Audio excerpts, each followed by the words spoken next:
it's the mission. It's knowing that the guy on the ground out there or gal on the ground is waiting for us, keeps us going. And it's tough because we can't save them all, and we haven't saved them all. And my folks have seen some horrendous stuff since they've been here, and it will be with them for the rest of their lives. In the 10 years that have encompassed the Iraq and Afghanistan military campaigns, tens of thousands of soldiers, sailors, Marines, and airmen have been taken off the battlefield, flown out of harm's way, and into the care of doctors and nurses who have redefined combat trauma medicine. They've been ferried out of the battle theaters on military aircraft that have been reconfigured into flying trauma wards. 35,000 sorties into and out of the combat theater in the last decade. Mission after mission, deployment after deployment, war-weary doctors, nurses, and flight crews pushed to their physical and emotional limits. You do not have time to cry. You do not have time to feel. You basically put those feelings in a box and you put them over here on the counter. The patients are fragile. It is not uncommon to have 3 double amputees on a flight out of Bagram up to Germany. A quadruple amputee was recently flown out. Their sacrifice is saluted by the ground crews. In the din of jet engines and howling wind, they are applauded aboard. A flight nurse who has flown aeromedical for nearly a quarter of a century will never take her eyes off that severely injured medic who's now on life support. She has a simple formula for critical care. Treat them the way their mom would want them to be treated. For nearly 70 years, through generations of aircraft, this has been the way home for wounded American heroes. It is the aircraft you never want to be on, but if you're hurt, it's the only place you want to be. I am serving my country and taking care of these young men and women. They're taking bullets for me. They're getting blown up for me, for my freedoms. Sometimes it hurts. It hurts a lot to not be able to save those soldiers. But every mission is a new mission. And that's the way we focus on it, is every day is a new day, and we do what we can to save. We save those who we can, and we try like hell for those we couldn't. Life along the Gulf seems to be getting back to normal. Gone are the images of oil-soaked birds and thick black sludge. On the surface, it appears BP has cleaned up much of its mess. But beyond the beauty lies a grim reality. Thousands of victims, fishermen, and others are still out of work and can't get paid.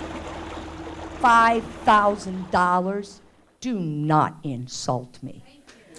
Initially, their anger and frustration was directed at BP. Man, I got child support I gotta pay, about to go to jail for, and all kind of other stuff. Now, it's focused on this man.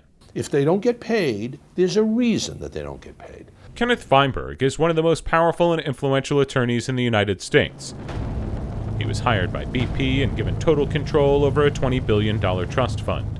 His job is to pay off angry victims whose lives were suffocated by the largest oil spill in U.S. history.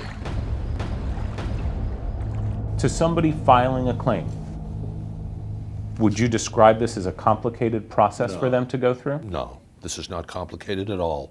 But try telling that to the tens of thousands of victims whose claims have not been paid. This system is hurting so many. Olga Souders is a licensed insurance adjuster who spent 3 months working as a subcontractor inside Feinberg's organization. You know, if we were working and reviewing claims too quickly, we were tapped on the shoulder. Slow down. Slow down. Look, we want to have jobs for the next 3 years, right? Just take your time, slow down. In a letter to members of Congress, she accuses Feinberg's organization of deliberately delaying claims, unethical business practices, and the possible mishandling of funds. Souders was laid off in October of 2010. She's now working as a consultant and represents several victims who have filed claims. She's currently cooperating with investigators in 2 states and was recently interviewed by prosecutors in Mississippi who claim Feinberg may be breaking the law. I think he's in violation of our Consumer Protection Act. I think he's created a bait-and-switch scam, just like any other scam artist that comes into my state and violates our Consumer Protection Statute.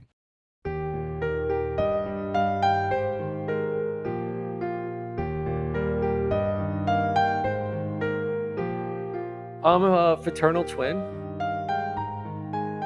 I come from a family of 5, and I was the youngest, me and my brother. Jay was, his name is Joseph, but it was always Jay. We knew each other extremely well. We were very close growing up and all the way up until the end.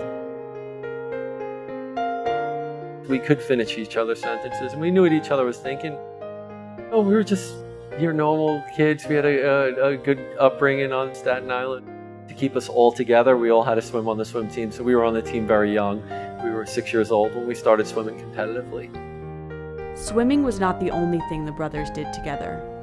Lance Ogren is a retired New York City firefighter. His twin brother, Jay Ogren, also a firefighter, was one of the 343 firemen killed on September 11th. Swimming would prove to be Lance's lifeline, the only way to move on from his brother's untimely death.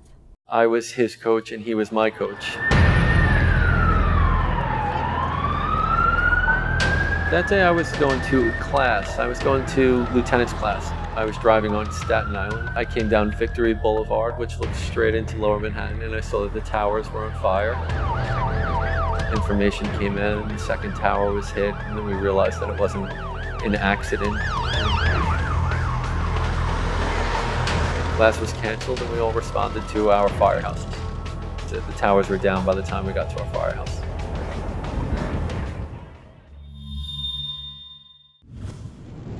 We have main engine start.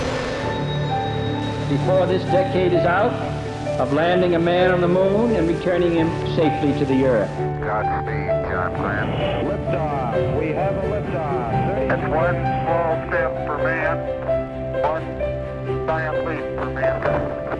And liftoff for the final launch of Endeavour, expanding our knowledge. If anybody that's actually sane tells you that they don't have a little bit of nervousness before a space shuttle mission, I don't think they're telling you the truth.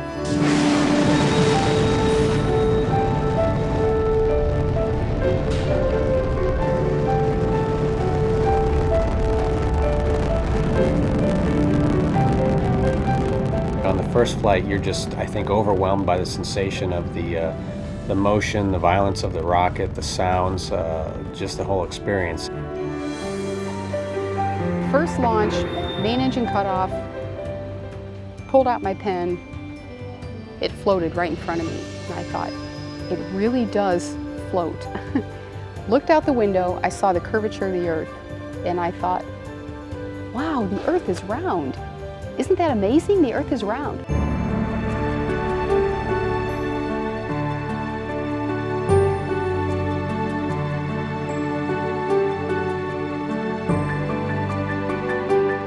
It's a very serene thing because it can be at times a little bit concerning because it's going around the Earth every 90 minutes. The first 45, you're nice in front of the Earth, and so there's the sun shining on you bright. But once you go the last 45 minutes, you're behind the Earth, and it's dark. And so you have your helmet lights on. And so the first couple of EVAs, it gets you concerned a little bit at nighttime. So that's a little bit scary, I'd say. There's Box. Hey, Box. There's Katie. Hey, Katie. What's your favorite pastime in space that you cannot do here on Earth? Well, I think it has to be, for me, is just flying through the space station.